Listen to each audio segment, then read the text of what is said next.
En esta parte del programa nos acompaña el economista Alexander Guerrero. Una buena tarde, gracias por estar con nosotros. Bienvenido. Muchas gracias por su llamada. Feliz tarde y saludando pues a todos tus televidentes, ¿no?, en toda América Latina.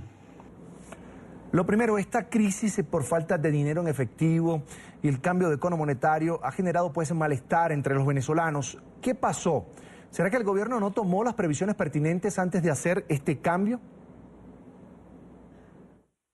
Sí, es terrible, ¿no? El gobierno, algo ocurrió. Ellos dieron una información que cambiaban el cono monetario, es decir, se cambiaba la denominación de la moneda y a una estructura de billetes distinto al que teníamos. El cono monetario pasado lo destruyó la hiperinflación.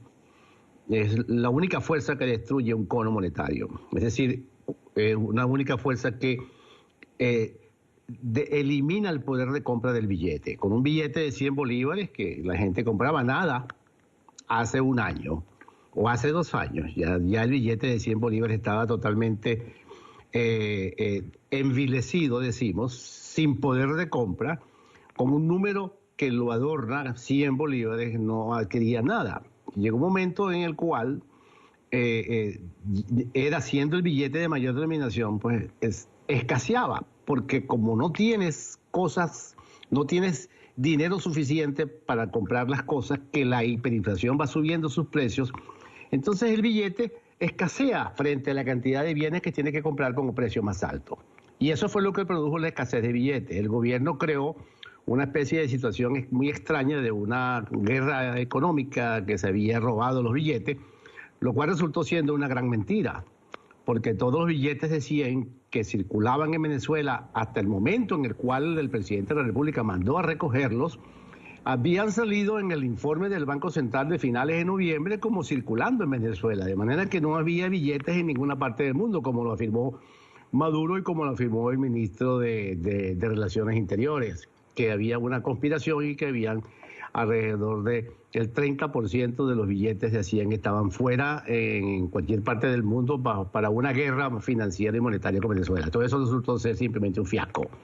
El gran problema que produce la hiperinflación es que el billete simplemente desaparece. Desaparece en el sentido de que para comprar un bien necesitas muchísimos billetes, pero como el volumen de billetes de 100 era más o menos el 40% de los billetes que circulan en Venezuela, o el 40% de la liquidez monetaria en efectivo, ese efectivo se diluye a nada, lo acaba la hiperinflación y entonces tú sientes que hay escasez del billete.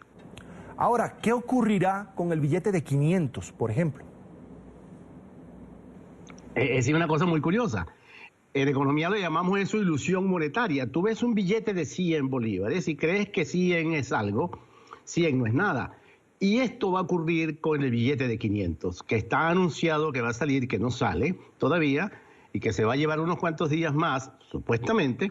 Cuando ese billete llegue al mercado, llegue a las manos del consumidor, nos vamos a conseguir que ese billete va a tener menos del poder de compra que tenía cuando fue anunciado casi un mes atrás. Tú ves, ese problema fundamental que vive Venezuela en términos de lo que es monetario, en términos de la situación social, es la hiperinflación.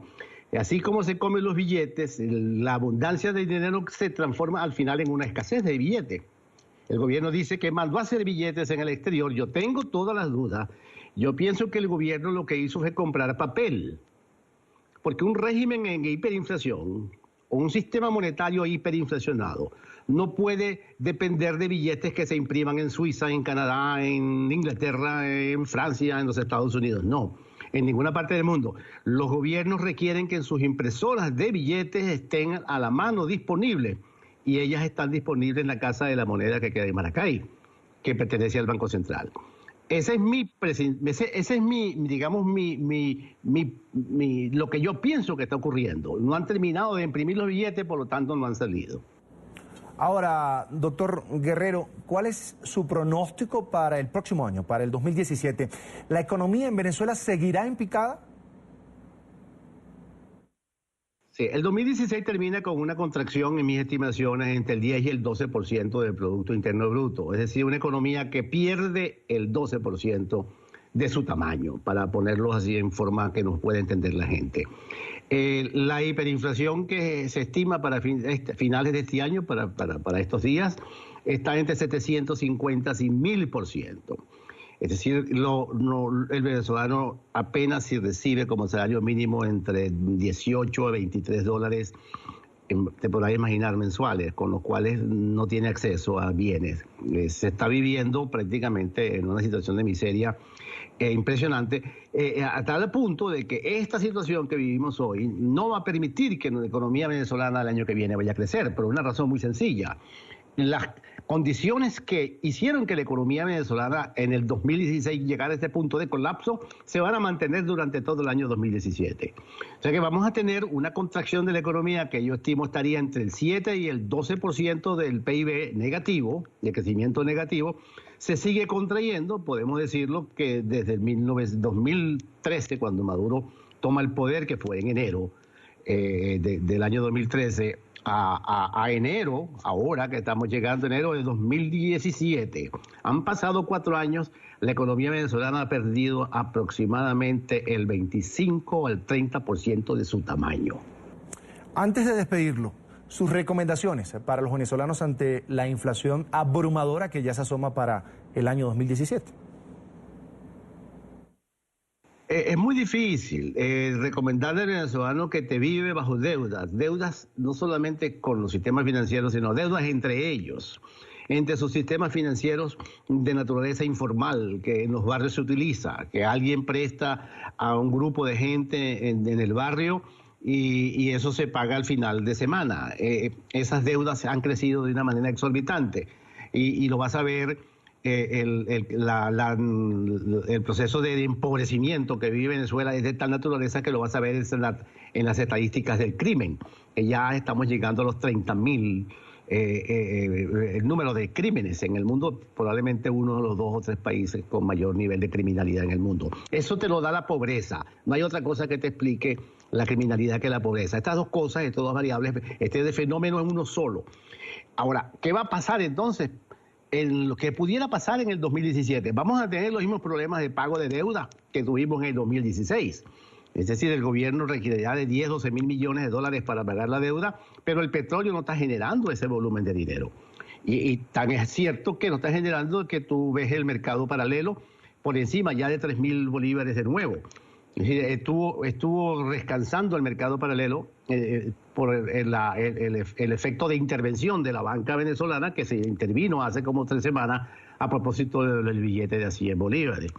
Esa intervención bajó la demanda por el dólar paralelo y ahora volvió a subir y estaba en 3.400 bolívares por dólar.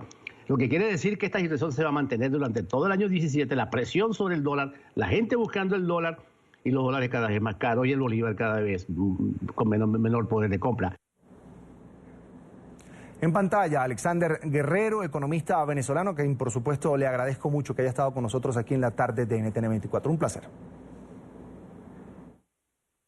Gracias a ti por la invitación y saludos a tus televidentes y por supuesto un feliz año para todos. Dentro de todo, pues humano.